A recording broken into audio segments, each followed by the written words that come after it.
راولپنڈی سے خبر شامل کرتے ہیں ہمارے ڈویژن بیورو چیف ممتاز حسین کی رپورٹ کے مطابق حاج بیت اللہ کی شہادت پر عظیم الشان محفل پاک کا انعقاد۔ ملک شاہد اقبال ساکن ریکا میرا چک بیلی خان حال مقیم راولپنڈی کے سفر حاج بیت اللہ سے واپسی پر ان کی برادران ملک زاہد اقبال، ملک ندیم اقبال اور ملک مدثر اقبال کی جانب سے مورخہ 6 جون کو ایک عظیم الشان محفل پاک کا اہتمام کیا گیا، جس میں عزیزوں و قربا سمیت کثیر تعداد اہل علاقہ نے شرکت کی۔ شرکت کرنے والوں میں مشہور سیاسی سماجی شخصیت سردار ہمایوں تاج سید الفت حسین شاہ بخاری، قاری مختار احمد سیالوی، راجہ ہارون، راجہ شیراز، راجہ اظہر، راجہ ذیشان چودھری ہمایوں، ارشد شیخ جبران اور سید سجاد حسین شاہ بخاری کے نام نمایاں خصوصیات کے حامل ہیں۔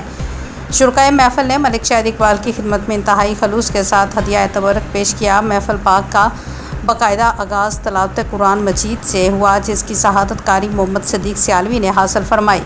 ڈاکٹر سید توقیر بخاری نے بارگاہ رسالت میں بصورت نعت گلہ عقیدت پیش کیا۔ بعد سید تاثیر حسین شاہ بخاری اور سید منیر حیدر نقوی بخاری نے حج بیت اللہ کے حوالے سے اپنے خیالات کا اظہار کیا۔ خطبات کے بعد حافظ انزلہ زاہد اور حافظ عبداللہ شاہد نے ختم قرآن کریم کی سعادت حاصل کی۔